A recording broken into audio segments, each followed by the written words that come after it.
Bama football on YouTube. Welcome to the continuation of the college football playoffs. I appreciate y'all being here.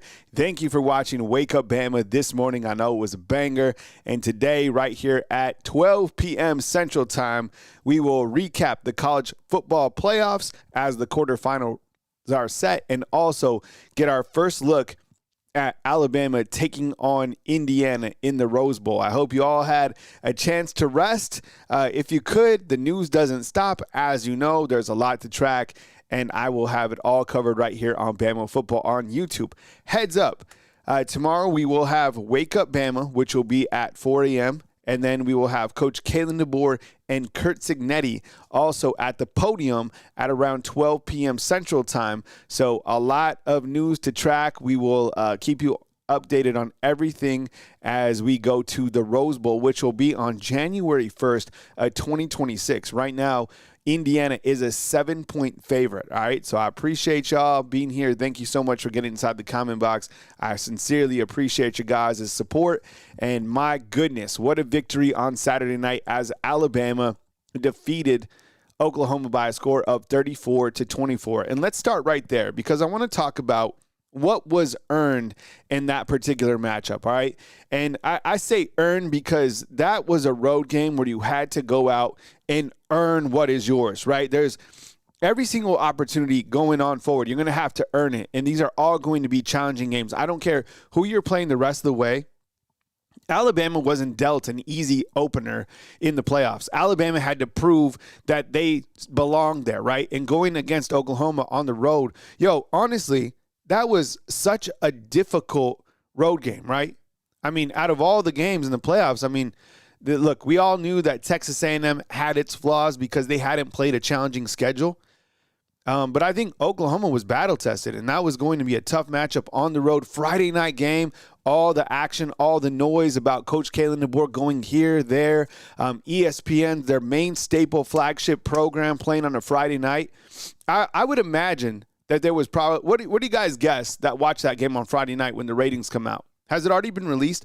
I would imagine that it was probably somewhere around 12 million. Is that right? Like I'm guessing like 10 to 12 million watched that game on Friday. And I'll be honest, those games yesterday were terrible. They were boring. I couldn't believe that we were watching James Madison in Tulane and to see these teams come out and look, they've had great years, but that was absolutely boring. The best game, Alabama, as I said on Wake Up Bama, they saved the college football playoff ratings. The games yesterday, what'd you guys think of them? Did you guys enjoy them? Did you enjoy watching Tulane and Ole Miss play? Did you enjoy watching Oregon and James Madison play? Those teams had easy routes in the first round. Alabama didn't, all right? So, look, you earned a trip to the Rose Bowl, 1,000,000%, and you earned it. There's a lot of people out there, even people that cover Alabama football fans that are Alabama fans, they were doubting, right? I mean, you look at the Alabama fans on the national stage, like Damian Harris, I think Josh Pate, new fan like Austin Brooks. Those guys, they picked Oklahoma to win that game. I didn't. I knew that Alabama would win that game. I definitely did. And they still there was a brief moment in that game where they did play 3 phases of the game. And just wait, if they have momentum. They're going into this Indiana game as the underdog. That's a scary title for an Alabama football team. And let me remind you, and I'll say this often throughout the next 2 weeks, I was going to try to talk about a little something else, but not, other than the Rose Bowl. This is what people want to talk about. They want to talk about this for 2 weeks. So get ready because every single day it's going to be a preview about Alabama and Indiana. I already saw everybody already released their college football previews. I was like, my goodness. You can't even take a glass of water and then, get past that other game. But it's a privilege to play Indiana. This is the best team on paper in college football, right? Indiana is a team that is supposed to be here. Indiana is a team that waltzed through their entire season, and they are standing at a 13-0 record, right? So it's a privilege to play a team like this. This is the best team in college football, right? That's what everybody is saying. They got the Heisman Trophy winner, Coach of the Year, 2 times in a row. Man, wouldn't it be nice to play a schedule like that? right? And this is a good football team. They got all the components, but damn, wouldn't it be nice to play a schedule like that? God, you could only dream about it, right? It's an opportunity, as I said, to face the Heisman Trophy winner, right? The best quarterback in all of college football, who, by the way, doesn't have the same type of numbers as Ty Simpson, but that's just me saying it, right? Because over here, as I've said, the interceptions are dog years, right? Well, Kyle, Fernando Mendoza doesn't have as many interceptions as Ty. Ty's thrown 35 on the season. Yeah, I know. He threw 35, right? Fernando Mendoza's thrown more interceptions and for less yards than Ty Simpson. But I digress. I won't go there, all right? Opportunity to face Coach of the Year, right? Man, Kurt Signetti, what he's been able to do in 2 years, right? Now, they don't play a lot of top 25 teams. They don't. They should be utterly super healthy. That win over Ohio State was great. Man, but they don't, it must be nice to kind of play that schedule, I'm just saying. Alabama showed that they belong in the college football playoffs. I have an error right there. I need to tighten that up. College. With a 10-point victory over Oklahoma. There was a lot of people, man, when Alabama was down, 17-0, there was a lot of people saying that Alabama doesn't belong in the college football playoffs, right? A lot of people who spoke too soon. A lot of people that were saying that Notre Dame deserves to belong in that spot. Notre Dame deserved to be in the playoffs over Tulane, over James Madison, but not over Alabama. Texas deserved to be in the playoffs over Tulane and over James Madison, but not over Alabama, okay? Those are the big differences. Alabama's a playoff team, period. And this is the first playoff win under Coach Kalen DeBoer. And people still are not fully supporting this guy. There's a group of people out there. I don't know if those people are ever going to come around, right? I mean, what Coach Kalen DeBoer has been able to do here, 11-3, that's still not good enough. They're losing football games. They're supposed to lose at Oklahoma. They're not supposed to be an underdog ever. My God, it's like I get ridiculed a lot of times for being too optimistic during the games. I played the game. I've been around the game. I know what type of team this is. And the scary thing for Alabama, in my mind, is they still have not played to their utmost potential. They did it, maybe they've done it a couple times sparingly, and that'll be the big thing on Coach Kalen DeBoer is if he can ever get them to play a complete game. If they can, they're good enough to win as whatever they need to. I mean, how they played against Georgia early on was amazing. How they played in the end of the game against Oklahoma was amazing. But can you do that consistency and performance, right? Let me give some Sunday shout-outs. I hope you guys are doing amazing. Patriot Life, I just see you've been a fan for 24 months or whatever. You're a real one, dog. We appreciate you, as always. I'll highlight you in a minute. Let's see who's up in the crib today. We have Young C. What's up, man? Good to see you. I hope that you're off to an amazing Sunday. Same for you, Max Tooney. Thank you for always being in the corner. Bama Football on YouTube. Miss Kimberly Harmon, thank you so much. Josh Johnson, what's up, bro? Appreciate you being here. Jay, what's going on, man? Please pray for us at church. Appreciate you, man. As you always say, Jay always says when he calls in, God is the greatest. 100%, man. We got Derek Lancaster. What's up, bro? Good to see you on this beautiful Sunday. Jack, what's up? Mindy Miss Careless, good to see you. Huge Alabama football fan living out in Knoxville. And then Patriot Life is up in Chattanooga. So I can't even imagine how it is. Well, it must be nice now because for our Alabama fans in Tennessee, right? Like they're having real Christmas in Dixie while Tennessee's on the outside. Max Tooney, I think I said what's up to you, man. Appreciate it. Patriot Life one more time. We got a good crew up in the house. So thank you so much for everybody who's kicking with me right here on Bama Football on YouTube. And for what's hanging out with me during the watch along. Man, that was fun. Kyle, what's up, man? I appreciate it. 5771. Dang, bro. You almost got that. That's crazy. That was almost like my phone number. Right? All those numbers. My phone number is crazy. I have literally like almost all, it's the weirdest thing. I have almost all fives in my phone number. It's the weirdest thing. Crimson Angel, what's up, bro? I appreciate you. Thank you so much for kicking it with us. Anthony, what's up, bro? Jay, good morning to you. Happy Sunday. Herman, good to see you up inside the comment box. Thank you, everybody. Remember, fam, if you want to become a fan funder, that's basically just like a supporter of the show. And you can do that by hitting that join button.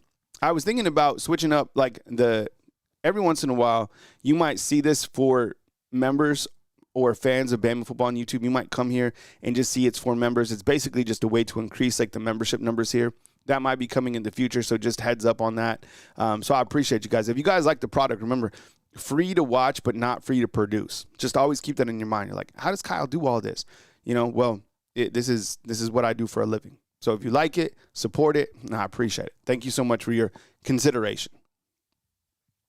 I want to talk about resiliency for this team. And I think that, oh, man, this team showed a lot of fight. They've shown a lot of fight this entire year. Doesn't it seem, fam, yes or no inside the comment box, doesn't it seem like this team has been doubted a lot this year? Kind of more than we've ever seen an Alabama football team be doubted. Is that true? Is it true that this team has been doubted, like, frequently? They're even doubted in this other game. And I think Alabama, think about this.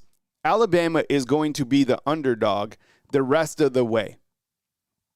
Like, that's just, they're the number 9 seed, right? They're a bubble team, right? So they've showed resiliency, and they've been able, I don't think that this team is blocking out the noise because they obviously see it. How could you not? Everybody's on their phone. You see all the naysayers, all the pundits talking that they're not going to win, blah, blah, blah. But they've been able to use that as a positive. They've been able to use that as ammunition to get them fired up. Coach Kalen DeBoer is like, we know who the naysayers are. He said that. They trailed 17-0. That's crazy. Do we have a stat on this? What's the largest that Alabama has come from behind in a game? I would imagine that's the most ever for a playoff game, but what about during a regular season game? 17 is deep. You get down on 17, you know what they say when you play. If you're down 21, you got to hand over the sticks. 17 is a lot of points to come back from in one half, right? Shoot. They didn't fold. I know a lot of people had anxiety. I was, thinking about it. Someone even inside the comment box was like, I have to leave to go take a baby aspirin. People were getting intense. It was hot on Saturday. I get it. It's uncomfortable. But they never folded as a team. And I really never saw them really panic. It just takes one spark. And I truly believe deep down in my heart that the one kind of spark that got things going was that unsportsmanlike penalty that Oklahoma got. That really changed a lot in that game because that took away they were probably going to go down the field and score another touchdown. Then you go down 14-0. Then it would have been 21-0. But they stopped and they had to kick a field goal there. And they fought all the way through. Man, it was an intense game, 100%. Jay's asking inside the comment box, how do I feel about touchdowns coming from the freshmen? Oh, man. Look, I have a poll right now. Let me ask you this inside the comment box. Is Lazier Brooks the best wide receiver on this team? Yes or no? Or you could just type Lottie. Is Lazier Brooks the best wide receiver on this team right now? 100%. 100%, man. This guy is, he's it. I'm watching college NFL on the backside. I'm in the playoffs for my fantasy football league. And James Cook, who I have, just ripped off a nasty touchdown. So if you see me smiling on this side, my fantasy football team is doing it. All right. So that was a big run right there by James. James Cook has been absolutely stellar. If you have James Cook on your team, whew, and if you play fantasy, you got to go through sleeper, right? All right, so here are some key stats. All right, and I'm going to be here for a little bit, so get comfortable. And if you're just joining us, tomorrow we got Coach Kalen DeBoer and Kurt Signetti at the podium at 12. All right. How am I going to balance all that? Because I'm taking my kids out of town tomorrow. I'm taking them to the airport. I'm flying them to New Mexico. I'm staying here. But all that's happening like the same time. So I just ask for patience and grace. Key stats, 22 rushing yards in the last 2 games. Isn't that terrifying? 22 rushing yards in the last 2 games. Crazy. This is another number that has to tighten up. And I don't know. I don't know if you're ever going to have a running game this year. This is going to be, if they're somehow able to win, beat Indiana, go to the champion. I have no idea. If you can do this without a running game, this is going to be crazy. Because they can't run the ball, but they're winning games, right? 5 of 26 on third down. That's a crazy number in the last 2. So those are some areas, right? That is an area that we have to watch. And how can you improve that? And how are you winning like that? That's impressive. It's impressive when a team wins when they're struggling on third downs. I'm serious. And then this other thing, man, our boy Ryan, bro, leading the nation with 13 drops. It's just a number that I didn't expect to see. Look, this guy's a professional football player. And I think it's a delicate situation because he's a teenager. He's Alabama's favorite player, or at one time he was. There's probably never been a more embraced player this quickly in his career than Ryan, right? He's got a great personality, great family, all that stuff. But the fact is like when you're being paid millions of dollars, when Greg Byrne and Alabama's asking you to invest in the players and, they're not performing, we've never had this before. So you want to protect your guy, but at the same time, you're like, man, there's got to be other wide receivers on this team that can come up on a third down, right? I mean, is Ryan Williams? This is probably, and this makes people uncomfortable, but we have to talk about the truth, right? Is Ryan Williams better than Rico Scott, Cole Adams, Derek Meadows, Jalen Mbakwe, right? I mean, I guess so, because the coaches, why would they be putting him out there? I know it gets difficult to talk about, and a lot of people have pointed to Julio Jones having a sophomore slump. He did. I have a historical book which talks about Alabama under Coach Saban, and Julio Jones had a really bad sophomore slump too. It's weird.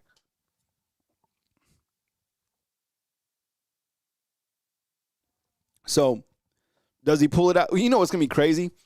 What if Ryan Williams has this season? It's just been terrible, but then he catches like a game winner for like the national championship. I don't know. Some people have said that I'm a little bit psychic. Just kidding. But could you imagine? Damn. This is a good number. So those are kind of some rough numbers to look at, but they're factual numbers. It's not just like people making stuff up. Like those are factual numbers, okay? We continue with more factual numbers. Ty Simpson against Oklahoma. Listen up. This is very, very impressive. Ty Simpson was 4 of 4 passing on 20 plus downfield passes. 4 of 4. So, because his deep ball hasn't been there, right? Can we all agree? His deep ball's kind of been one of the things that's been, underperforming. And then when he hits on a deep ball, usually the receivers drop it. Well, against Oklahoma, he was 4 of 4 downfield, 20 yards downfield for 120 yards with a touchdown, right? He threw the big one to Lazier Brooks. He threw the one on the sideline to Isaiah Horton. He threw one down to Josh Cuevas. He threw one to Journey Bernard.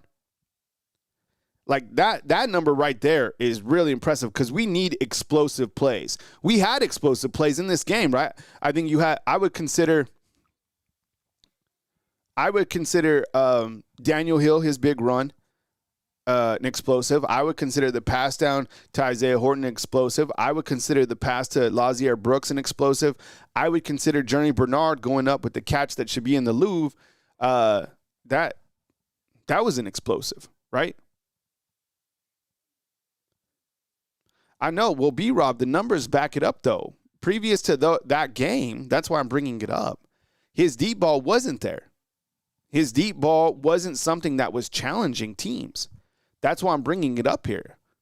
If that deep ball comes on, then finally you have something else that you can flex on other than the mid-range accuracy. Like now if the deep ball's on, now we're cooking. If you get the running game going, now you're really cooking. Coach Kalen DeBoer is 5-2 against top 25 teams this season, which is impressive. That's a hell of a number, right? These bottom three numbers should make you really happy. Tell these three numbers to people in your network. You want an Alabama group chat text, send these numbers. 5-2 against top 25 teams this season. That's why people want Coach Kalen DeBoer. And how about our boy Talty in the last 3 games? The guy's 4 of 4 on field goals. Man, 4 of 4 in last 3. Impressive.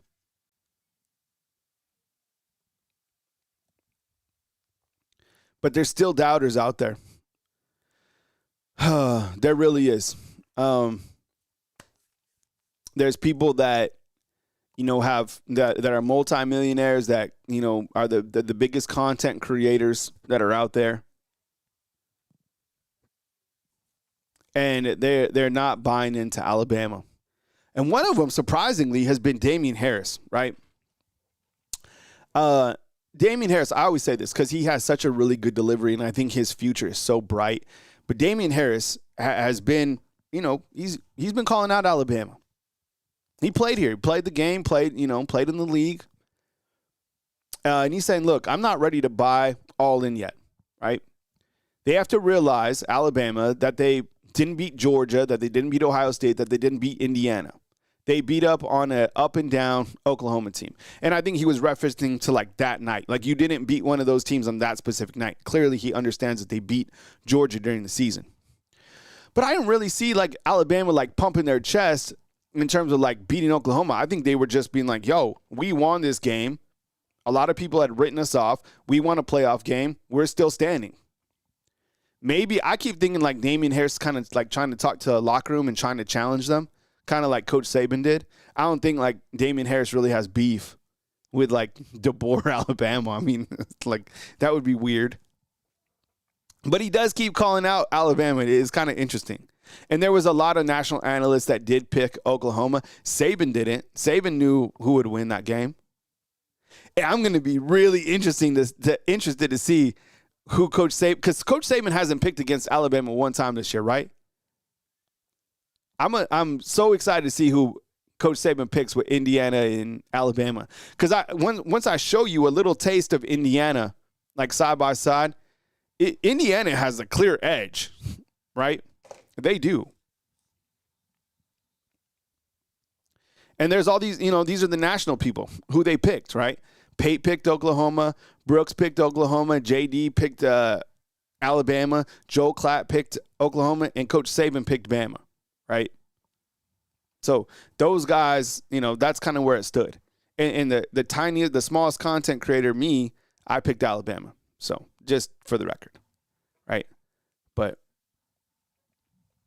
a couple more things to get through. And I appreciate you guys being here, right?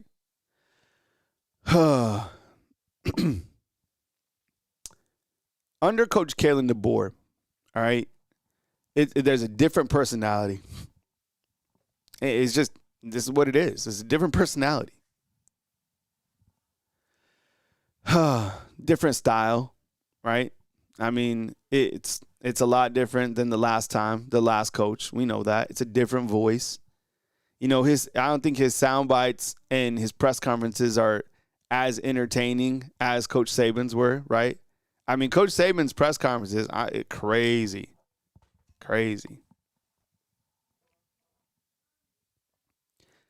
And he says a lot of words sometimes that don't really I don't know. I call it word salad. That's just how I feel. They've had so much outside noise, this team, under DeBoer. I mean, even right now, there's a lot of people that still feel that DeBoer is going to go to Michigan, right? I mean, the noise is like never stopped with this team. But like the bottom fact is he's 20-5 against ranked teams during his career, right? That's why teams want Coach Kalen DeBoer.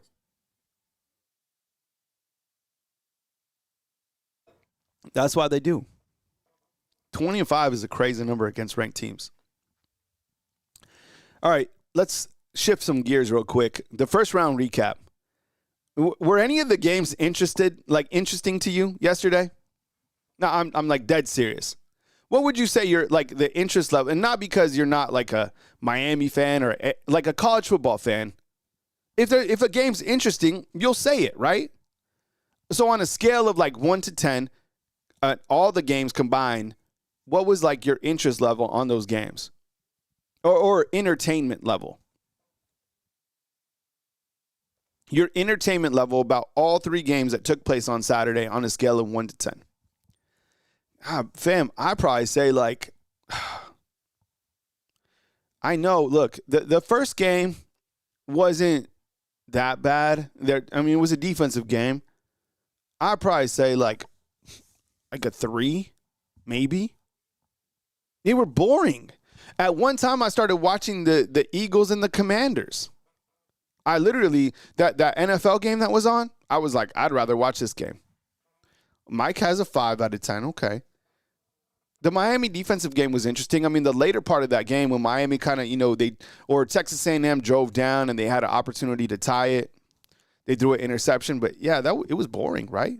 Yeah, Pat says that A&M was okay, but imagine if we would have had other opportunities to have, like, you imagine this, Oregon and Notre Dame. It would have been a better game, right? Ole Miss versus Texas, we would have had a better game. Coach Saban was saying the same thing. He was like, you know what? It's like,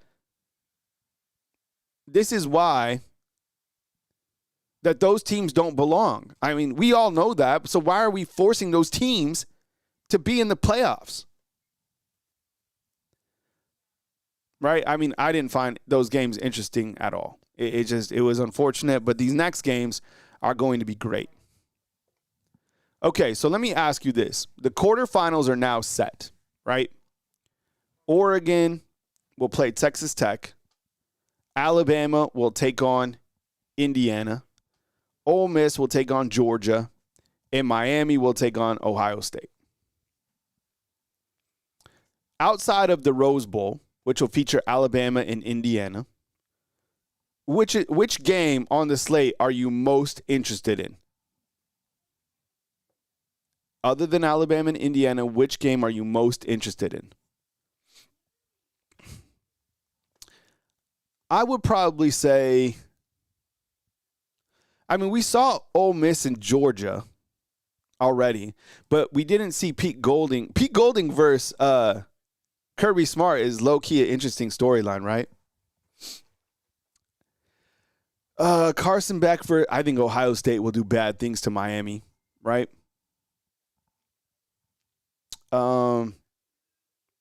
Texas Tech is Oregon. I'll go like this.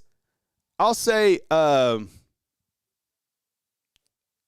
Georgia versus Ole Miss. Oregon, Texas, I don't know. Yeah, one of those two. And then the one I'm least interested in, I mean, it's still a big game, but Miami and Ohio State. Right? Ohio State's going to win that game. I think that, 10-point favorite? All good matchups, though, right? 100%. So the quarterfinals are set. And here's a look at the college football playoff bracket.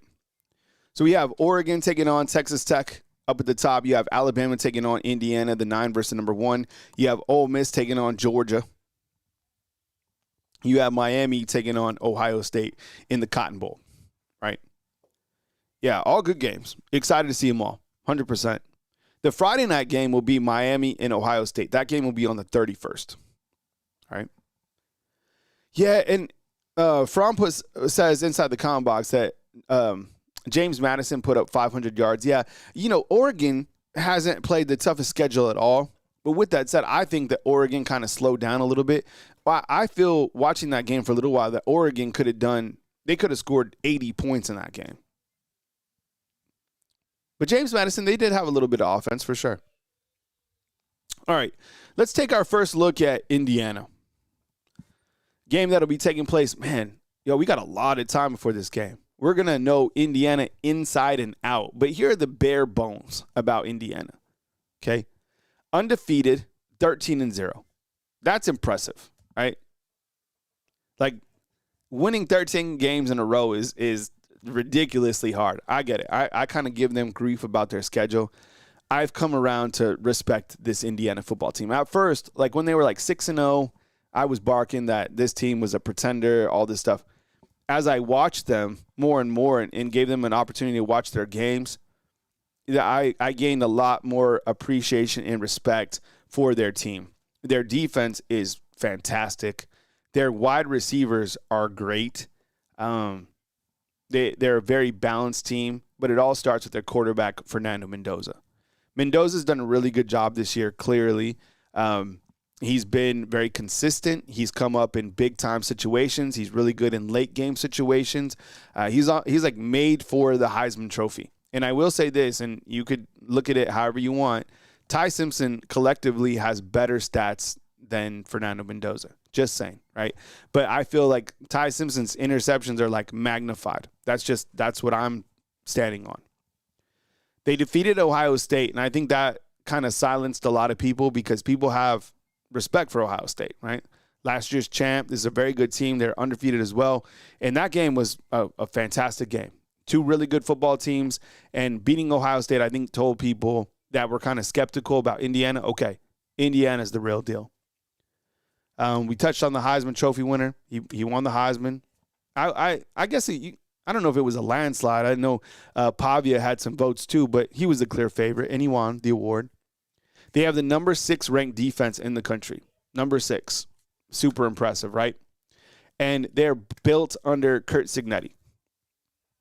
So when, there's wild things that kind of coaching connections, and I talked about this a little bit earlier, but Cignetti was here at Alabama from 2007 to 2011 as the wide receiver coach. I'm telling you, it is the wildest thing. Cignetti, you kind of look to where he's at now, making $11.6 million. Coach Saban, that dog mentality went into him.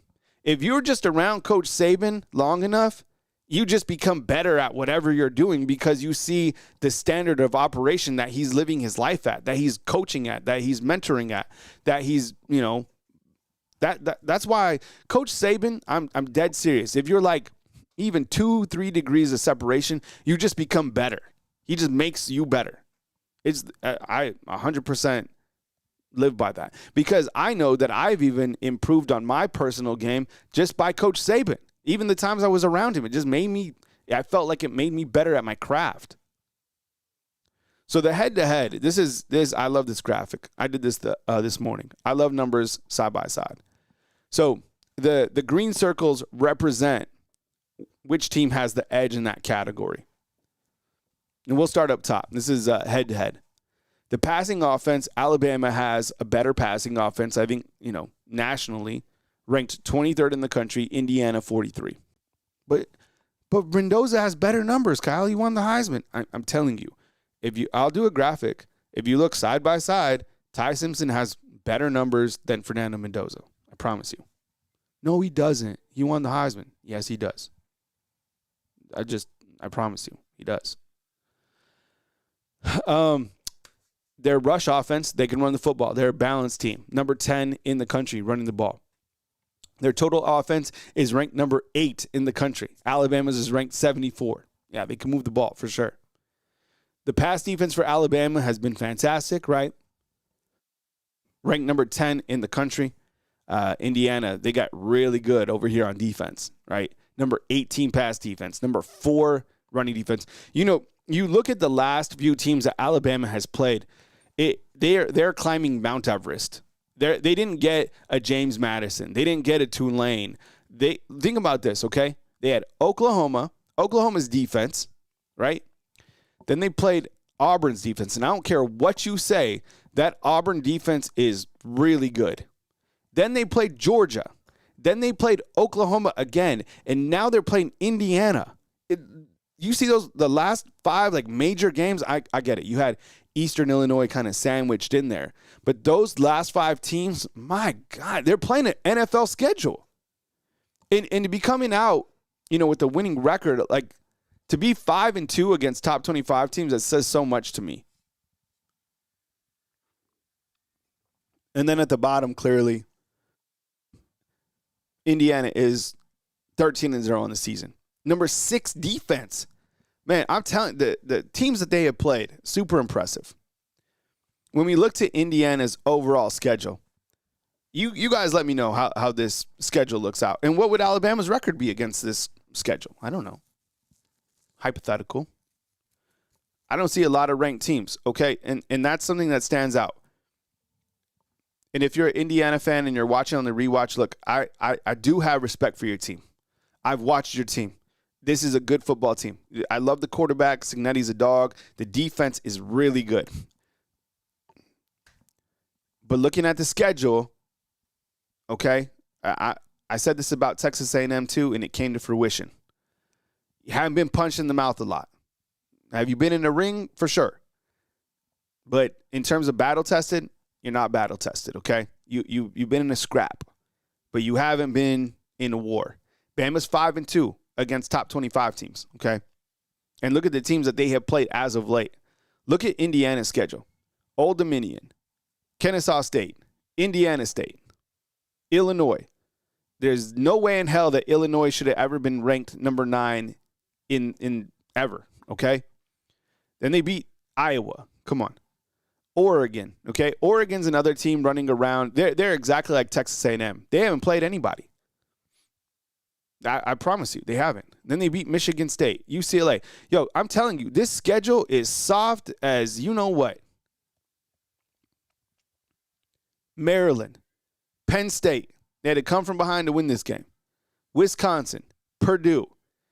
I mean, yeah, you should be 100% healthy by the time you play Ohio State. I'm telling you, you lift up the hood. This schedule to me is a giant red flag. This schedule right here tells me that you are not battle tested. This schedule tells me right here it's not as equal to Alabama. I'm telling you, this schedule is going to come into play on the back end in 2 ways. Number 1, you should be 100% healthy. But number 2, you haven't been punched in the mouth. Alabama is 5-2. The level of difficulty that Alabama played throughout, their games is incredible. Far more difficult schedule than Indiana. Am I tripping? Or do you guys feel the same way? And you're right. Dirt Bike inside the comment box. Ohio State safety, Caleb Downs said this. He was like, look at what conference is different. He's like, every single week in the SEC, you're battling. It's the NFL. This is a cupcake schedule. But you know what? You did beat Ohio State. So I respect you for it. But that's it, okay? Because I'm not really buying on Penn State. I'm not really buying on Oregon, okay? And I called it. I said, Texas A&M is a pretender. I have a video out, okay, that went out about 2 months ago. And I said that. Same thing. Bunch of cupcakes. Super chat in. DeBoer led Indiana's offense in 2019. Do you think this may be an advantage despite the coaching stats? Yeah, what's crazy is that's what I was saying. Cignetti was here in 2007, 2011, and DeBoer was at Indiana, as I said, on Wake Up Bama in 2019. Same with Womack. Womack was over there too. And so was Coach David Ballou, the strength coach. It's crazy, right? I don't think, and I appreciate the super chat, I don't think anything from like that game or that time period will kind of spill over into this game. I think more than anything, Coach Love is just that the fact that Alabama's been more battle tested than this schedule. This schedule is weak. You know, I hadn't even really looked at it that closely up until today. But now I'm like, my goodness, man, this schedule is so soft. And you're right. The Big Ten is absolutely – what, we got like 4 good teams in the Big Ten, and then everything else, there's a huge gap. Huge gap. All right, fam, as you know, this video is powered by our friends at Sleeper. Download the app. Get $20 upon just downloading the app. The promo code is TAILGATE. So you can put $100 in and get a $100 deposit match. Just use Sleeper. You do more or less picks. We do it during the game. It's really fun. I use it for my fantasy football. I use Sleeper, so definitely check them out. They take care of me, and you should take care of them, 100%. Check them out, Sleeper. Available 25 states. Terms and conditions apply. All right. I'm going to take a couple phone calls today. You guys want to call in? The calling line number is 205-850-1994. Got some trending topics if you want to hit on Bama tops Oklahoma, anything that you observed from that game, right? You got Bama versus Indiana, early thoughts on the Rose Bowl, anything Coach Kalen DeBoer, anything Ty Simpson. You believe in Alabama? Tell me why, all right? 205-850-1994. Please note that when you call in, there's probably someone behind you in the call-in line that wants to get in as well. So the show works a lot better when you call in and kind of make a couple points, and then we move on. The show doesn't work as well when we just have one person on taking up the majority of the time, okay? So that's just me being real with you.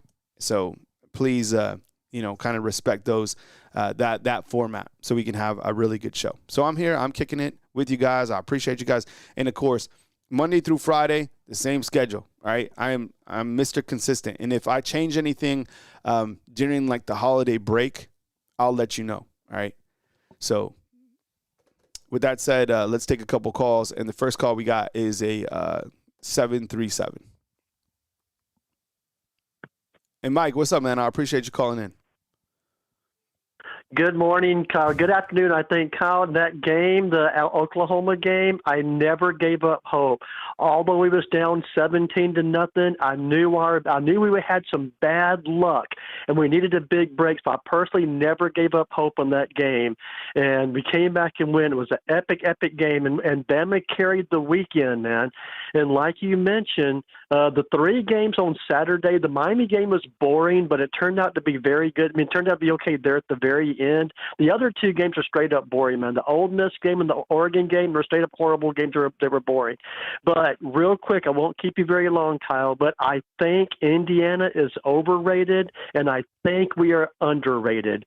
And Alabama's we have won more Rose Bowls than Indiana's ever gotten near. So it's an excellent matchup. All year I've been saying I want a piece of Indiana, and we finally got a chance to get a piece of Indiana, man. I feel good about where we're at, and I think we're going to win the game. I have a mid to high confidence we're going to win that Indiana game. But it was an excellent weekend, man. We're in a good place. We got to keep the faith and keep supporting our team, keep supporting our coach, and keep playing, brother. Hey, Mike, before you leave, Ty Simpson, he'd been ridiculed a lot, and people saying that he had a spinal transplant, that he had, 5 broken ribs and all this sort of stuff. What was your assessment of Ty Simpson, and where do you kind of stand on Ty Simpson as we go into the Rose Bowl? Well, you mentioned I'm big on Ty Simpson.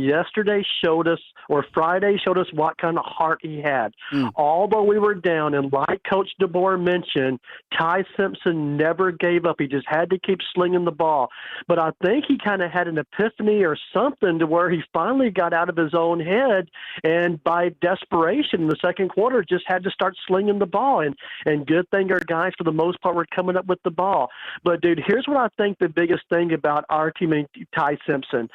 Kyle, you know this. We all know this. We went through a schedule grind, man. We played all these good defenses in a row, something that the Indiana quarterback didn't have to do. Yep. And it's partly Ty Simpson maybe overthinking things and having a mid-year slump a little bit. But dude, I just don't underestimate the defense that we played. Oklahoma's got the best defense in the country, supposedly. Yeah. Auburn had a good defense. Georgia, man, they got the best defense in the country. It's just who we're playing, the grind, dude, just a week to week to week grind. And that's something that Indiana doesn't have to deal with. But I think that was part of it, man. We were just playing one good defense after another.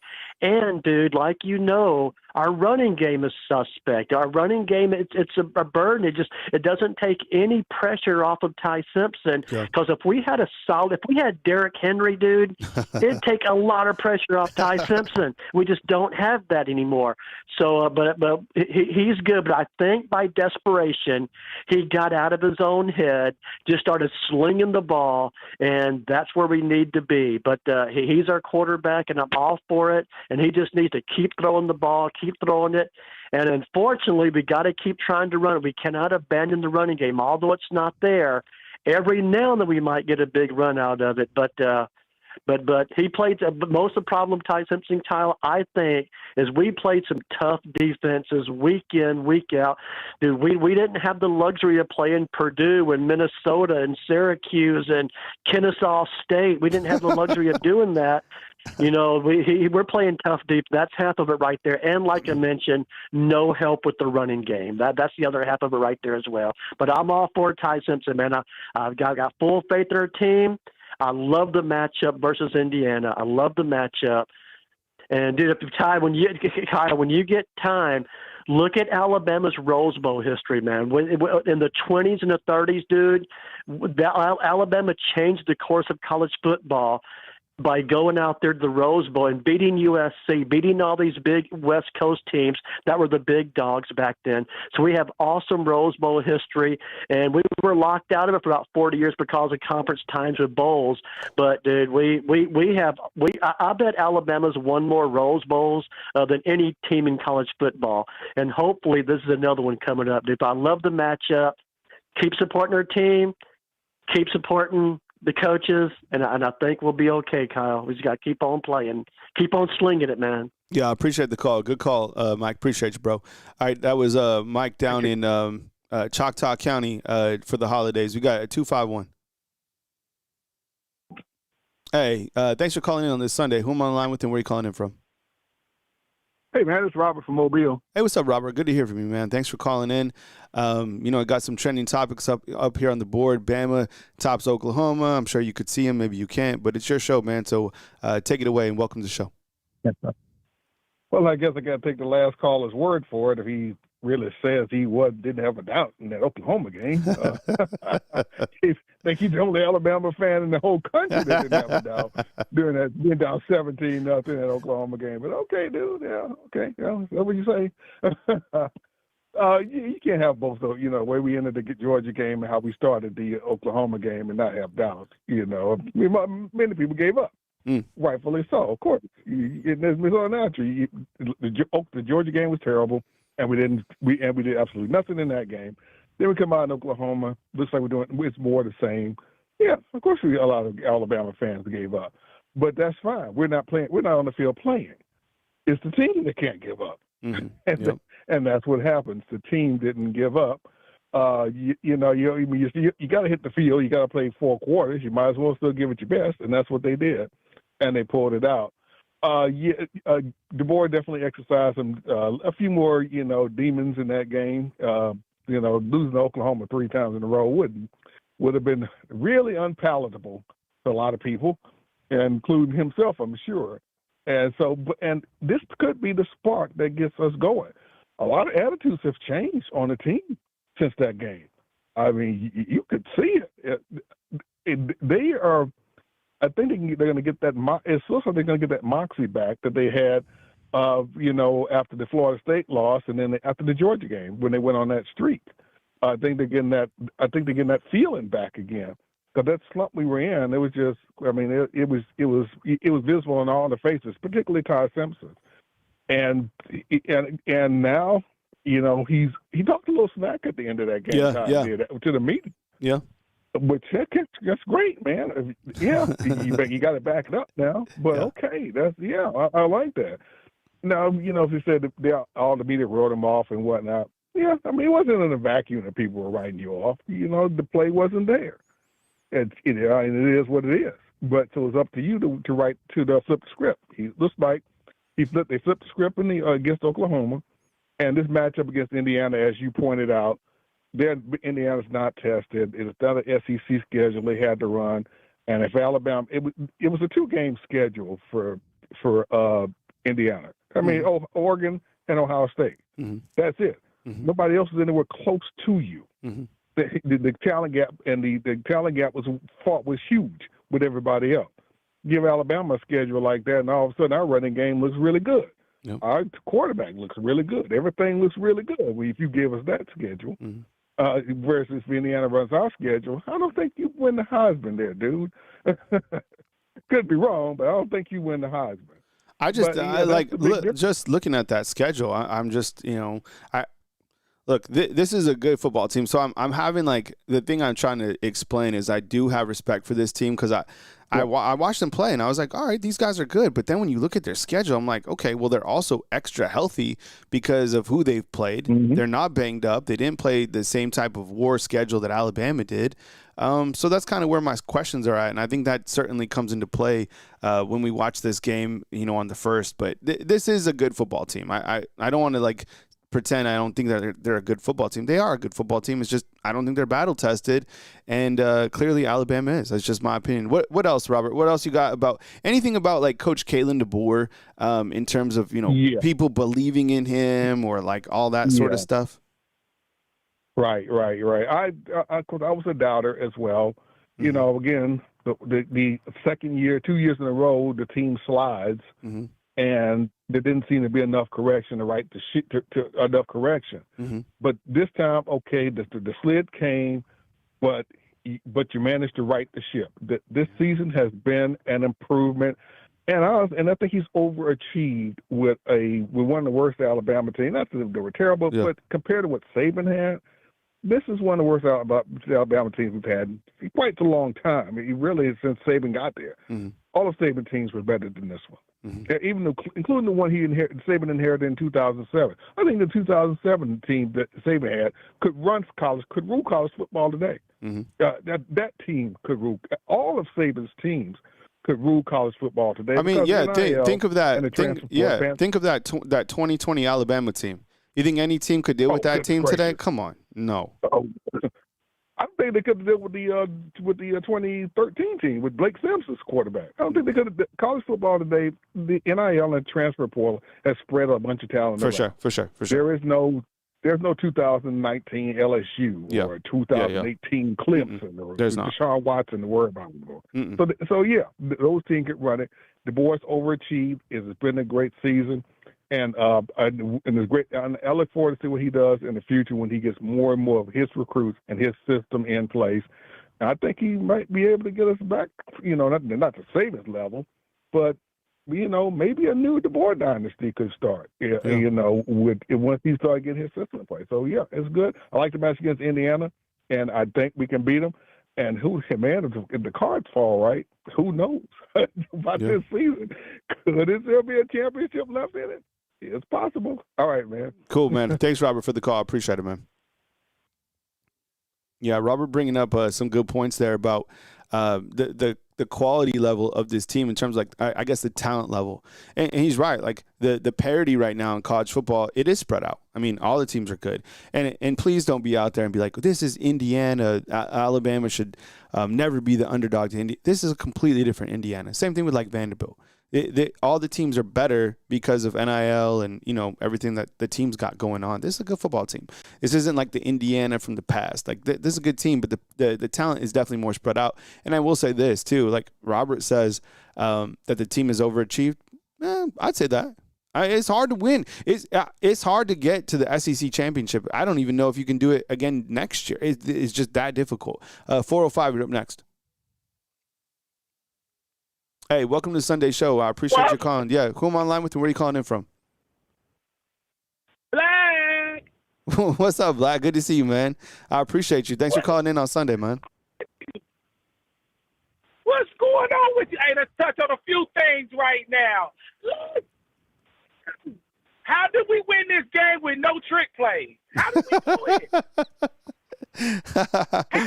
it? Right? Trick plays. I love it. Hey, Tom Simpson has had that same look he's always had. The only difference is it was win or go home. I mean, dude, if I ain't got no running game, I'll be mad, too, if I got to sit here and throw the ball 45 times a game just to give ourselves a chance. But this time it was win or go home. I'm going to do what it takes. Let's go. Hey, check me out.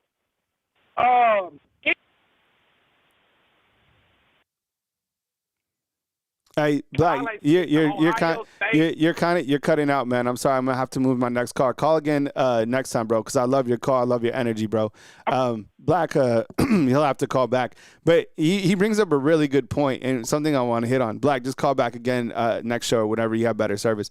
But he brings up a really good point that made me laugh. It's like, how did Alabama win this game with no trick plays? 1,000,000%, right? I didn't even bring that up, but. Someone said on the game there was no trick plays, right? We didn't have a gadget play. Did someone said, but I can't confirm it because I haven't done my rewatch. Did Caden Proctor line up at wide receiver this game? I don't think he did, right? We just played like football. It was 3rd and 6. We ran the ball. It was, we didn't have. I don't think we ran a gadget play. Is that true? Can we confirm this? I don't think we ran a gadget play. Yeah, I'm telling you. These gadget plays, they really get to me because, like, you don't need to run a gadget play with this type of talent. You just don't, okay? Good point out, Black. I sorry I couldn't get you in more, but, yeah, great point out. I think we got Angel out in Pigeon Forge. Angel, what's up, man? Welcome to the show. Yeah, good to hear from you, bro. Go ahead, man. Boy, man, this was a good matchup I wanted to ask for, too, as well, Indiana fans. These fans don't know how to shut the hell up, especially Kurt Signetti as well, man. This dude's a big old clown. He's like, we adopt SEC a schedule philosophy. Well, Kennesaw State, Indiana State, Old Dominion, only beat them by 13? Come on, man. But also, he's afraid of Virginia. Virginia, of all teams, right? Can you, explain that? That's just ridiculous. Canceling them. But Mendoza, I like Mendoza. He's a good quarterback, but he's average at best. Like last year, I saw him at Cal. He was scrambling weird. Like he still is doing the same way, scrambling weird. He takes too long to throw the ball, and he has not played a good defense like Alabama. Really, an SEC defense. Like, I get it. He's played Ohio State, there are some killer monsters there, but honestly, it's the Big Ten. They don't play any tough competition up there. And I think Alabama wins this game. I'm not going to say convincingly, but it's going to be a lot better fight than what Indiana's hoping for. They're expecting this blowout against Alabama to beat them really bad, but I prefer to differ with that. And Indiana, they got talent, and they got the hard-working aspect of it. They just don't have a lot of those guys. And half of the roster JMU transfers, because I get it. James Madison, they're a good program, but this is Alabama here. There's way more talent on Alabama's roster than Indiana and JMU combined. I like the point that you brought out too, because Indiana fans they were like hoping and wishing to get this matchup, but you're right, and I have to say this. Look, I'm kind of curious. I want to see Alabama play Indiana too, and just like you said, it's my favorite matchup. I mean, let me ask you this, Angel. Okay, would you rather play Indiana, Georgia, or Ohio State in the quarterfinals? How about that for you, fam? Inside the comment box, who would you rather play in the quarterfinal matchups? Indiana, Ohio State, or Georgia? Post right now inside the comment box. I would say Indiana a million times. Yeah. Hell, I like this matchup Indiana, because if they want to play the big boys, they're going to find out. Sit around and find out. And I've been praying for this matchup since the season started, because I was wondering what's this Indiana team really like when it gets really hard in the trenches. Like, I tell these Indiana fans, be careful what you ask for, because you never know. It can bite you in the rear end. And they wanted this matchup, and they got it. And don't be surprised when Chris Netti's like, man, I'm getting out coached right now. These players, like, man, we're getting outclassed here. And isn't their best defender out for the season, if that's a real thing or not? Because I think they're going to struggle without him in this game, because this Alabama offense is different when it's a lose situation, go home. Because what I saw Saturday night, or was Friday night, is that this team never gave up. And I asked the same question to Indiana, too, as one of their fans. Do you give up because it might be too tough for them, and they might just throw in the towel because they have not played a good schedule like Alabama has? And I would not be surprised if Indiana gets their ass whooped, because I'm not buying Mendoza. Like, he's good, but he doesn't jump out to me. He scrambles weird. It's just this whole Indiana Cinderella story. I'm not buying them. I think they're pretenders. Like, I respect the fan base of Indiana, but come, January 1st, it's going to be a different story when it gets hard for them and they're going to tap out, because it's different down here in the SEC. Like, they're going to quit mentally, and that's what they're going to do first, is that defense is going to make him quit. And this Bama team, they didn't quit. They're not going to quit. That's a recipe of a championship mentality. Is when you're down 17-0, you don't throw in the towel. You keep fighting back. That's what happened. And I can't wait for the Rose Bowl. I can't wait. Like, this is my favorite matchup of this season, is Indiana and Alabama. And we'll find out if Indiana's a big old tough guy or not with the schedule they had. But anyway, Kyle, roll Tide. All right, appreciate it, bro. I love this matchup. Yep. Roll Tide. All right, take it easy. That's some ass. Yep, Angel out and Pigeon Forge 346. Hey, good afternoon. You're on the line with Kyle Henderson. Who am I on the line with, and where are you calling in from? Hey, Kyle, how you doing? What's up? Hey, Jay, what's up, man? Jay from Pensacola. I appreciate you. Thanks for calling in, bro. Did you get your transmission fixed? I did not, actually. They had to fly me to Dallas. Oh, dude. To get a new truck, but I can't pick it up until tomorrow. So. Your last 7 days. I had to take a train. I had to take a train to Reno. And Reno had to take a plane here.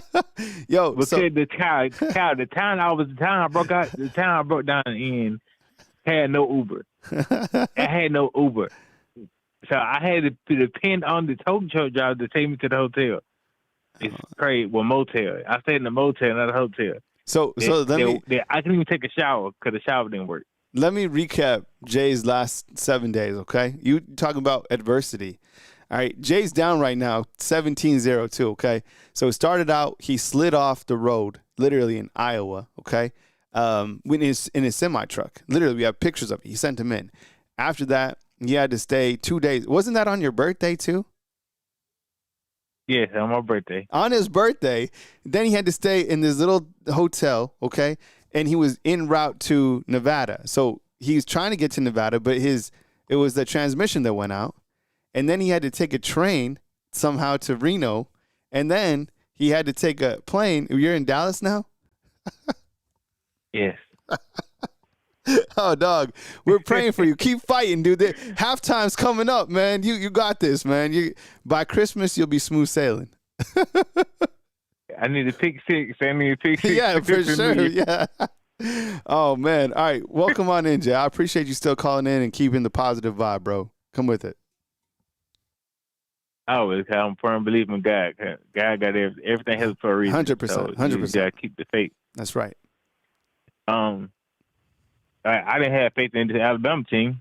First hit 17 down 17-0. I'm not gonna lie to you, like I did. I was pissed. My best friend, who's like my brother, he called me. I ain't answered his phone call. I ain't want to talk to nobody. I was pissed. I was like, why? I'm like, this can't be happening again. And I'm thinking to myself, yeah, the boys going to go to Michigan. That's all I was thinking at the time. But I kept going. I kept the faith because the defense kept me in. The defense kept me in. I was proud of the defense. They kept fighting. Yep. Hank Womack changed the pressures up. And Ty Simpson, I think Ty Simpson's back. I'm hoping he's back. I think with this win that we got, that we're finna go on a Ohio State run this year. I think, in my opinion, I'm predicting this, guy. I'm gonna do some underscore protection. I'm predicting if we're gonna play Georgia in that championship. We're gonna play Georgia. It's gonna be a 3-peat. That'd be crazy if Alabama and Georgia somehow find each other again. Playing a team twice in a season is crazy. Alabama's already played Georgia. Think about what I'm about to say. And the more we go to like the NFL model, right? You're starting to see like repeats. You play, because in the past, if you played somebody in the past, it was such a rarity. This year, you played Oklahoma twice, right? You played Georgia twice. There's a chance you could play Georgia again. That would be the third time. Georgia and Ole Miss about to play twice.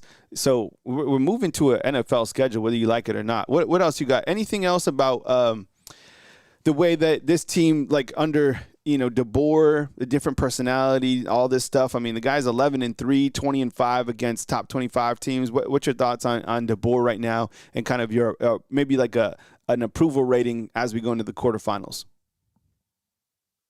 I would say my approval rate has went up for Kalen DeBoer, in my opinion. Yeah. This team last year could not have came back. It's been proven. Yeah.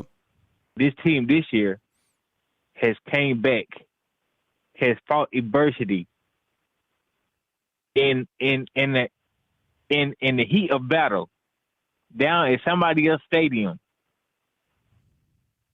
Came back. Yep. My approval rate has went up. Yep. I would like to say this too. Did you see the package that they ran? The hole that opened up when Daniel hit one on that 30? Yeah. The 30-yard run? No, and the crazy thing was, I loved that run. That was one of the best runs that we've had in a while.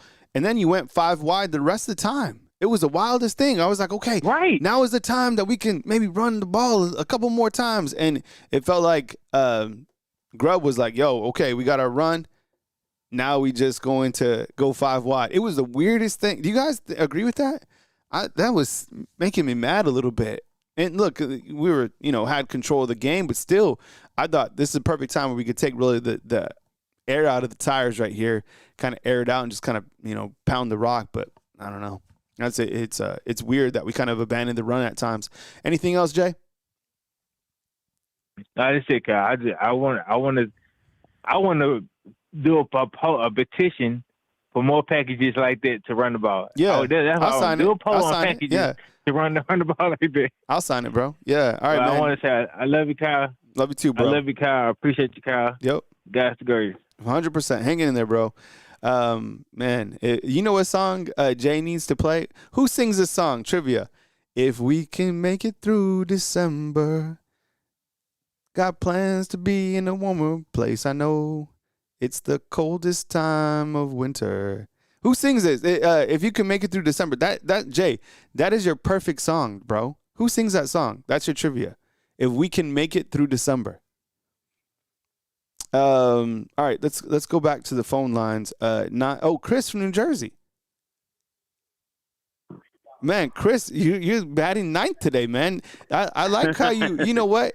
I like our lineup because when we start getting, start winning games, we move our lineup around a little bit. Now, I guess you're in the DH spot, coming in the ninth spot. Welcome in the show, bro. First of all, Kyle, Merle Haggard. There you go. Thank you. Who sang that song. Yes. Yes. I didn't know. I had to look it up. So,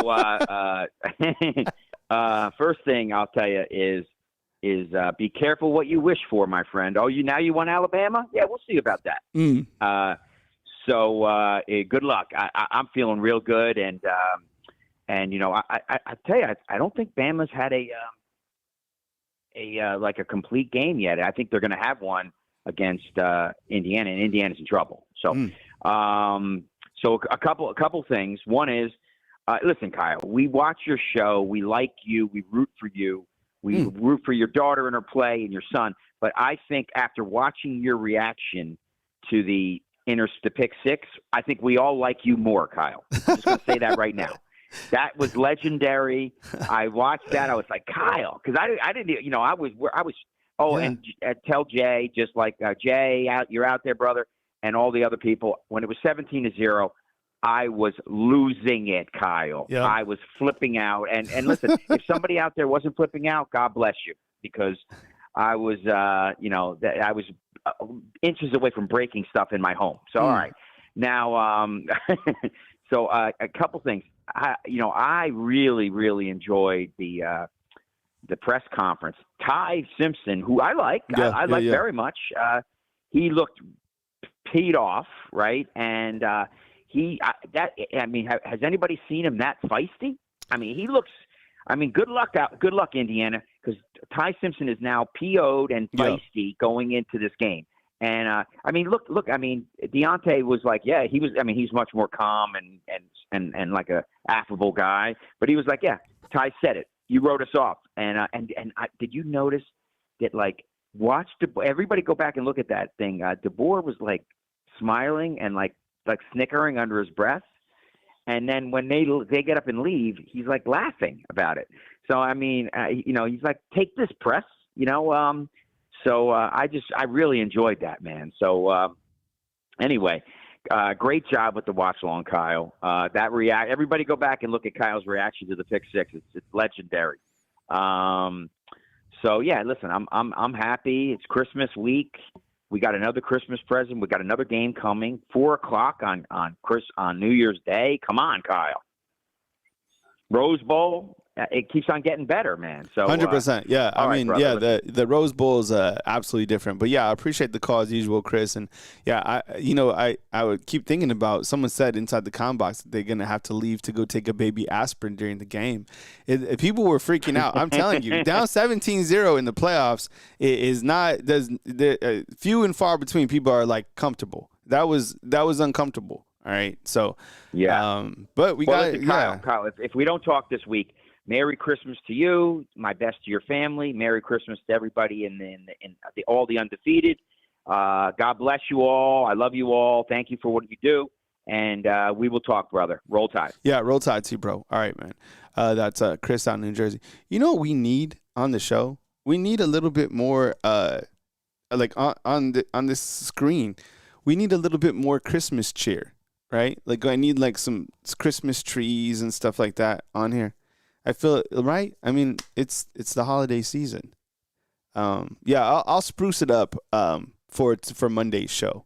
You'll have like some Christmas stuff, right? We need like reindeer running across or something like that. All right. Hey, Tobias, what's up, man? Thanks for checking in from Germany. Appreciate you, bro. Good to hear from you. All right, 205. Hey, good afternoon. You're on the line with Kyle Henderson. Who am I on the line with, and where are you calling in from? Oh, hey, Kyle. This is Scott from Hoover. Hey, Scott. I'll be real brief. I want to say one thing about Ty that really not a lot of people's been talking about. And also, if you can, I'd like for you to grab a pen. I want you to write a name down for me. Look, just as you said this, I have a pen and pad. And you know what? Embarrassingly enough, I'm writing down. I'm multitasking, so I just thought that I need something from the grocery store. So I already have my pen and pad. So go ahead. You're on top of it, man. Hey, what is something Ty did against Oklahoma that he hasn't done in quite a while with success? Throw the ball downfield, right? Mm-hmm. And he's just going to get better between now and the Rose Bowl, I think. So there's that. And also, okay, here's the name I want you to write down. Okay. This is all one word, Lotsappoppa.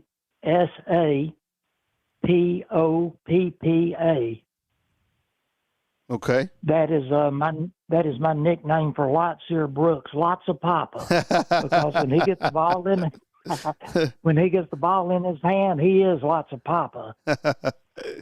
You know, it was two things that you mentioned. You know, Ty Simpson, and you're right on the money. The deep ball was there for him. He was 4 of 4 on passes that were 20 yards downfield for a touchdown for 120 yards. the deep ball hadn't been there for him. Clearly, he had that big touchdown to Lazier Brooks, as you mentioned. He hit on Isaiah Horton and then Jeremy Bernard, but it was nice to see him get the ball downfield. And that because we've just had kind of intermediate passing and limited running and no deep explosives. So something has to give. So we did take a step forward. And I want to ask you a question. Do you feel that Lasapapi is the number one wide receiver on the team right now, Lazier Brooks? Lasapapa. He very well could be. I mean, he's been money, right? Yep. I mean, Ryan is just, I don't know. It's between his ears. I think he's just not getting it done. So somebody's got to be the man. Yeah, and he stepped up, and it was interesting that those are his first 2 touchdown catches of the season, right? Came up in a big-time game. I mean, that 4th and 2 was money. You know what? Alabama, they've been really successful on 4th down inside the red zone or inside the goal line. You know, Grubb, that's an area where him and Ty Simpson have done a good job. So that's an area that stood out. Any I know the Indiana Rose Bowl, it's a little bit far out, but any opening thoughts as we kind of, start to look at the Rose Bowl?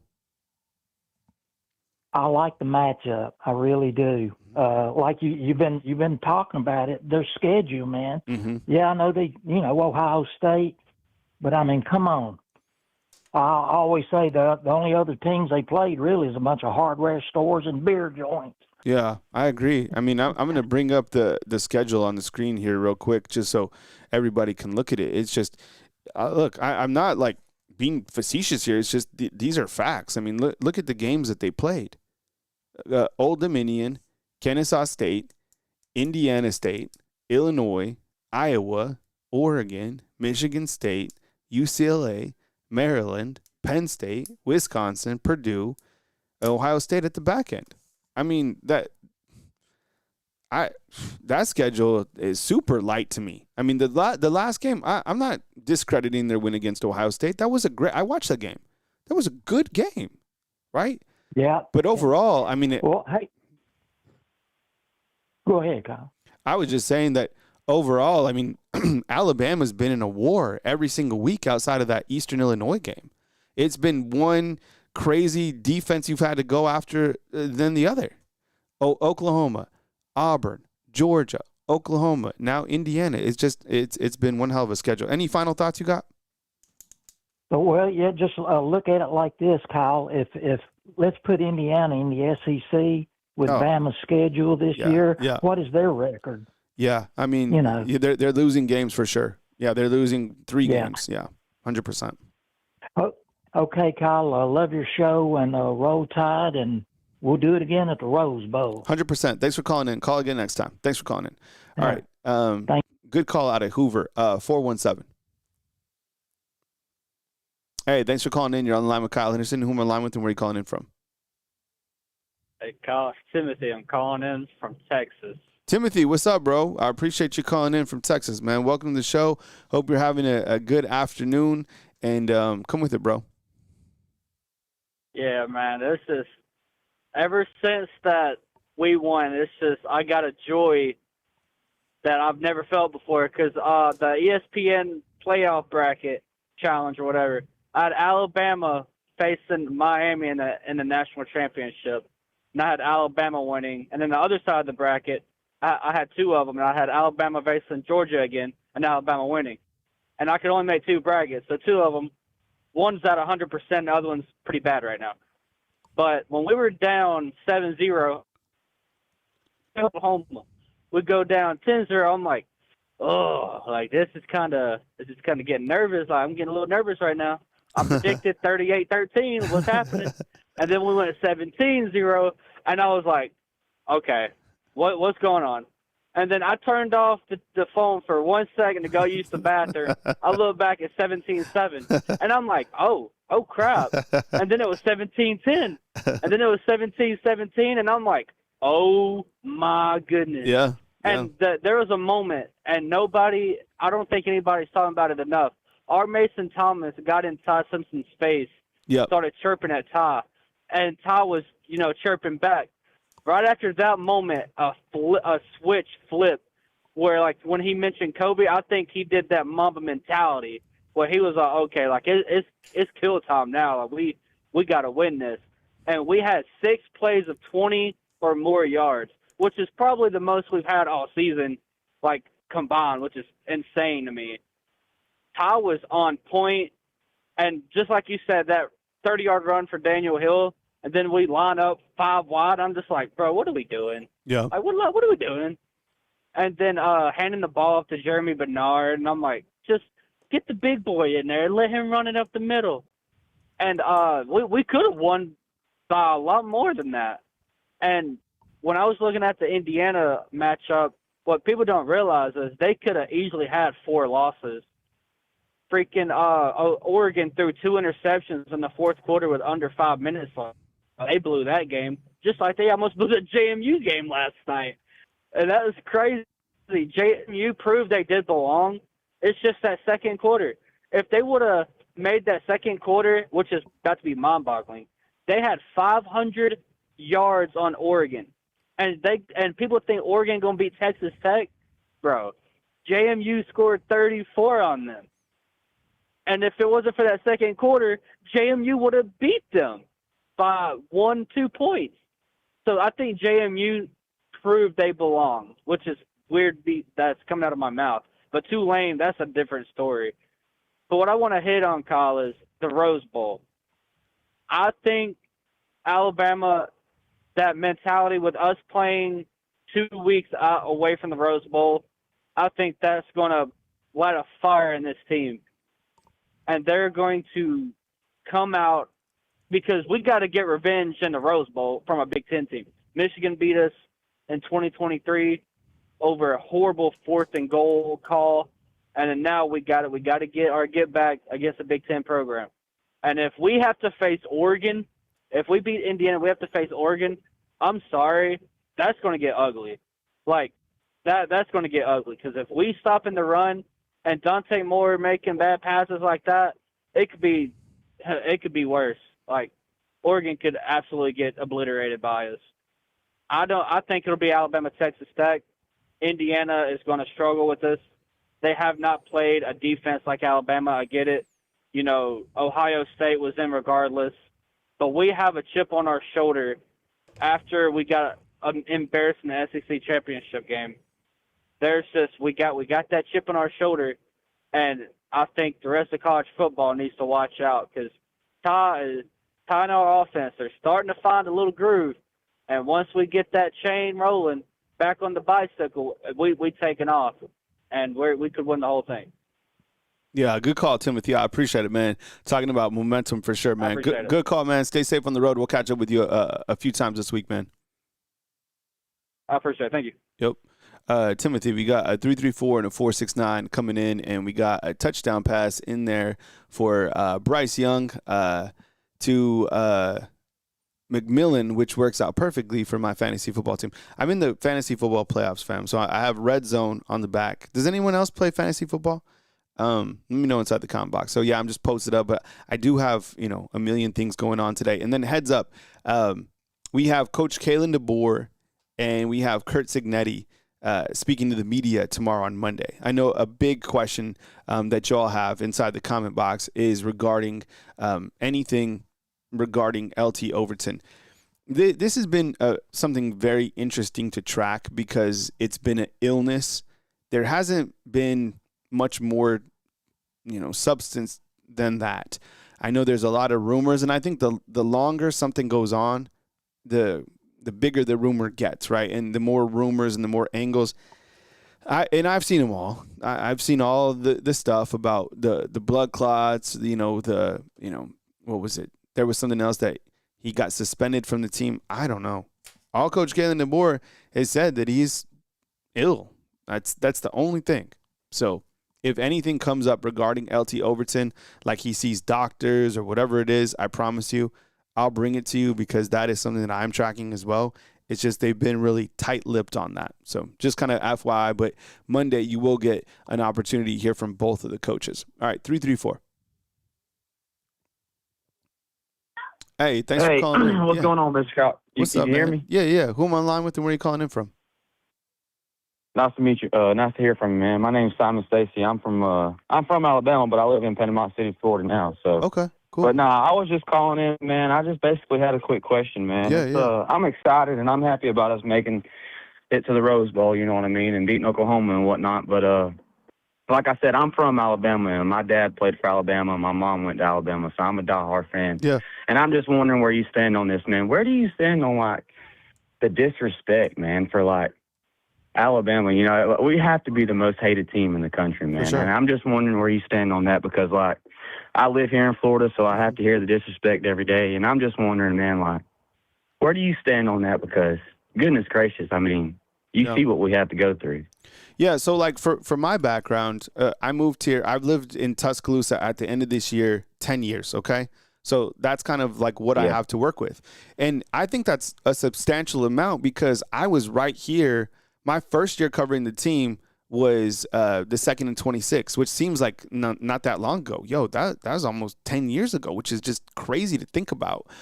So I've seen the team under Saban, and you know now we're in this metamorphosis with Coach Kalen DeBoer, and I have never seen more disrespect and more teams pumping their chest that they can challenge Alabama than now. This never happened under Coach Saban. There was kind of some small teams that would say, we want Bama, but teams really want Bama. And I still feel that they're a measuring stick, you know, for where your program is because of the brand integrity that the program has, right? They pump out NFL players. They have 5 stars, all this and that.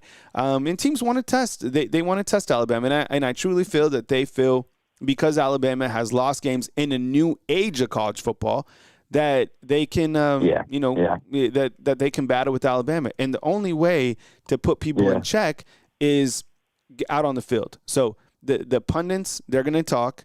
You took care of Oklahoma, right, when you didn't belong. Well, you don't belong on the same stage now of like Indiana. Well, we'll let it sit out on the table. And you know what? I'll say this too. It's kind of nice to have Alabama as the underdog. I've never really had an opportunity to cover the team that much as an underdog. It's actually better for the ratings because now, you know, people, because there for a while, I promise you, under Coach Saban, it was almost boring. We knew it was going to happen. They were going to beat Tennessee by 30. They're going to beat Arkansas by whatever. All the games, we had like 2 interesting games. Now every game is interesting because of how college football has changed. But you're right, bro. There is disrespect. Exactly. And the only way that disrespect can be dealt with is on the field. So I look on the field. I'm an optimistic guy. I know what the team has. I feel good about this game going into Indiana. And I think this is a good team. I also think that Alabama is a good team. So, I appreciate it, man. Anything else? Yeah, it's just like people just almost have to realize, like, I get it. Nick Saban, in my opinion, and the stats don't lie, the greatest coach of all time, you know what I mean? But, like, before him, you know, we had Bear Bryant. Like, we won before Nick Saban, you know. Just because he's gone doesn't mean, you know what I mean, Alabama's over with and done for. So. Yeah, good point, bro. Yeah, well, I appreciate the call, man. Thanks for the support. Calling again next time, man, and hope you have a good rest of your Sunday.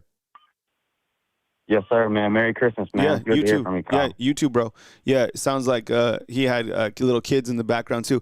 You know, it's the best time, right? If you're a parent out there, just the kind of like that holiday season and, you know, having your tree up and all the houses are lit. It's a good time. I love the Christmas season. It definitely is super busy in the world that I personally live in. Like if you cover college football, you're busy because of just all the news. I mean, you have to look at your phone, all that stuff. But don't let this busy time of year take away from the important things that are in your life. And that's your family, right? You ever been alone on Christmas? Oh, my God. I've been alone on Christmas twice. And it was weird, okay? There was one time where I went to cover the college football playoffs when Alabama played Miami. Alabama played Oklahoma. And I went down to it was in Miami. And I spent Christmas in a hotel by myself. It was terrible. I was like at the bar. It was the weirdest thing. All right. So you got your family around, and I know family members can be kind of quirky, whatever. Just enjoy it. All right. And especially if you have your kids, spend time with your kids. All right. We'll take another call from 469. Hey, good morning or good afternoon. You're on the line with Kyle Henderson. Who am I on the line with and where are you calling in from? This is, you know who this is. What's Kyle. up, This Q? What's up, Q? I was like, because we've been having like a large volume though, so it's like sometimes you get a 469. We have some people calling out of Lufkin. I'm like, okay. All right, so we got Q calling out of Texas. Q, what's up, man? Welcome to the show. I appreciate you calling in, bro. What's going on, man? Yeah, good to hear from you. First of all, I want to respond to something to that guy that's talking about that Oregon game. I hope he heard the commentator say that Oregon put in substitutions. they put the backups in. Yeah. But don't make like James Madison just, oh boy, they was really that good. No, they was not. That was another bye week for Oregon and whoever played Tulane, Ole Miss. It was a bye week for them. And to be honest, Q, I agree, and I think that was Timothy that says that. And Timothy usually has good takes, but I think that Oregon could have beat James Madison by. It could have been 80 or 90. And the thing is, I don't even think that I like their quarterback. And Malik Benson did well. Remember Malik Benson? He was here for a little bit. Mm-hmm. But I still kind of think that Oregon is a paper tiger. Out of the last remaining teams, I think even Miami would beat Oregon. But that's just kind of my take where I'm at. But anyways, Q, continue, bro. No, by far they're the weakest team in playoffs for the Power 5 schools. Yeah. Oregon, they're the weakest ones. Yep. So, listen, people have to understand. I heard you say Alabama was being disrespected. Mm-hmm. I don't think they're being disrespected. Mm-hmm. That's just my opinion, Kyle. Yeah. What it is, the level field, the playing field has been level with NIL. Mm-hmm. That's just what it is, man. Schools are getting better. Yep. They can pay players to come there. A lot of schools got a lot of money. Yep. So it's not like Alabama can say, hey, I'm Alabama like they used to. You want to win a championship, it comes to Alabama and Georgia. For years, that's just how it was. Yeah. But now, it's not like that no more. Mm-hmm. And then to other proven-wise, hey, maybe can we win a national championship with Kalen DeBoer? I don't know, Kyle. So, that's just what it is, man. And listen here. Alabama's going to beat Indiana by 3 or more. They're going to beat them. They're going to beat them. That's just how it is. I don't think Indiana, they play well. Ohio State, Michigan, I don't think Michigan was that good. Ohio State had a good defense, but I will say this. Their quarterback is not going to miss them throws like that Oklahoma quarterback missed. So I don't know what defense he was running. He cannot sit there and give that guy all the time in the world like he gave Oklahoma to throw the ball. Because he got receivers, and that dude can throw the ball. He's going to have to blitz, man. So once again, Kyle, we're going to go down there, belt their ass, beat Indiana, and we're going to go on to the next game. Like I've been saying all year. Roll goddamn Tide. No, I appreciate it, Q. Thanks for calling in, dog. That's my boy Q calling out from Texas, man. Good call. He brought up something interesting. John Mateer, I thought that Q was right. He missed on 2 touchdown passes. And he played, that was the John Mateer that I thought we'd see all season. That guy's a problem because he could run as well. I don't think people often look at him as kind of a dual threat, but the guy can run. John Mateer is good. And he got yardage on Bama. So did Ashton Daniels. Did you see, by the way, Auburn's quarterback, Ashton Daniels? He's in the transfer portal. He just went in the transfer portal about an hour before we went live. He's a good quarterback. I guess, Auburn knows who their quarterback's going to be for next year, the freshman, right? Under Alex Gollash. I would have thought that Ashton Daniels would have fit well in his system, but, who knows? All right, I think we got another one, 205. Oh, how's it going, Kyle? How you doing today? What's up, man? Who am I on the line with and where are you calling in from? My name's John Michael Stacey. I'm calling in from Malville, Alabama. All right, what's up, John? Come with it, bro. Welcome on in. Just 15 minutes away from Tuscaloosa. Yep. Yeah, isn't Big Mike's Steakhouse down there? I've never been there. How is it? Yes, sir. Do you like it? I haven't been there because it's kind of expensive, but I heard it's pretty good. Yeah, I've never been there either, but I saw, the reason I found out about it is because Tim Keenan, the defensive tackle, he took all the defensive tackles there one night and he posted it on social media. Big Mike. Has anybody been to Big Mike's Steakhouse? Let us know inside the comment box. Anyways, bro, welcome to the show, man, and come with it. A good call from Mountville. Yes, sir. Yeah, man, that was a good game Friday night, but I'm just glad Alabama pulled it off. I believe they will beat Indiana. I'd say by 10 points. Wow, 10 points in the Rose Bowl. That would be something to watch right after the Indiana's undefeated. I would say it'd probably be 34-24. 34-24. Yeah, I haven't checked what the total points is in this game. I would imagine just off the top of my head, let's see, 55. I'm going to say total of 55 points in this game. Is that right for the total? I don't know. I'll find out. Yeah, so we'll see. Look, people are going to be confident about this game. I mean, you get into this round, you're confident. And Indiana's a really good football team, but we'll see how they can fare in the Rose Bowl. Last time, as you know, they lost to Michigan in overtime. Hey, let me ask you this. What do you think about Ty Simpson's play against Oklahoma? I thought he played great. I mean, he had a chip on his shoulder, especially after Oklahoma, the way they was doing about the logo and stuff. I agree. And then even after the game, you could tell he was animated. And he was like, look, you guys wrote us off. We're going to come with it. Okay, last question that I got for you. Your true thoughts on Ryan Grubb as an offensive play caller. I think pretty good. I mean, it's his first year, so we got to give him a chance. Yeah, I mean, we almost fired Kane Womack last year. If it was up to the fans, we probably would have fired him, right? And he's turned out to be a great coach. Yeah, you got to at least give him about 3-4 years. Right? I know. Over here, you don't perform well, boom, you're done. All right, man. Good call, man. And we'll catch you. Go ahead. You have a Merry Christmas and a Happy New Year, and God bless. Hey, thank you so much. God bless you too, bro. Merry Christmas to you. Thanks for calling in. Bye. All right. Yeah, good call out from Mountville. I've been to Mountville. I never been to Big Mike's, but I went to Mountville on a field trip with my kids. And like the actual mounds that the Native Americans lived, right? It's wild to see. I'd never seen anything like that before. It's cool. It was beautiful. I enjoyed my time down there.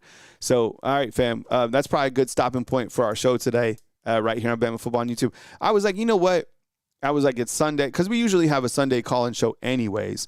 But I was like, there's some stuff that we need to hash out. And look, there's going to be a lot of preview on Indiana, so I don't want to do one video and just preview it all. I was like, let's slowly kind of warm up to it, but not forget about how we got here, right? And that's looking at putting that last game away properly, talking about the highlights. What did we see in terms of growth? What do we need to work on before we, and now we'll go into the Indiana game. But we got a lot of time.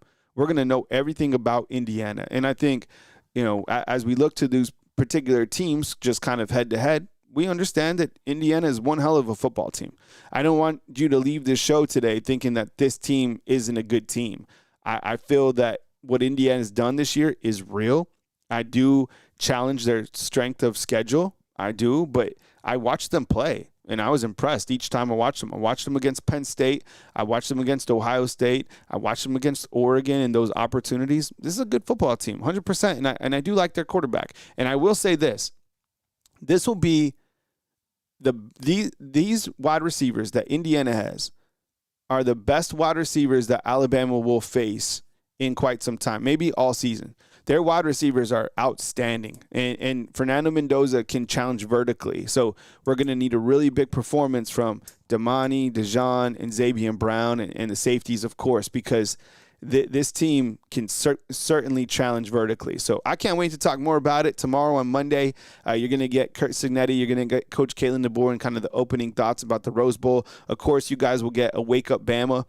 So that will be great, and that's something that we've added on top, and I know there's been a lot of positive support in terms of Wake Up Bama, so it's something that I put a lot into, And I'm glad that you guys are enjoying it because I'm telling you, I put a lot into every single episode. Well, you guys know. I mean, there's no shortchanging on here. If we're going to do something, we're going to do it at the ultimate best. So I appreciate you guys. Have a beautiful rest of your Sunday. Enjoy your NFL. Get inside the comment box. Of course, we will see you at 4 a.m. for Wake Up Bama. We got a busy week. We got Christmas this week, right? So, man, a lot to be thankful for, right? Stay where your feet are at. Stay blessed. Enjoy your beautiful life. And as news happens, I got you covered right here at Bama Football on YouTube. If you like the show, drop a thumbs up. Think about becoming a fan funder. And if you super chatted, thank you so much. And we will catch you next time right here.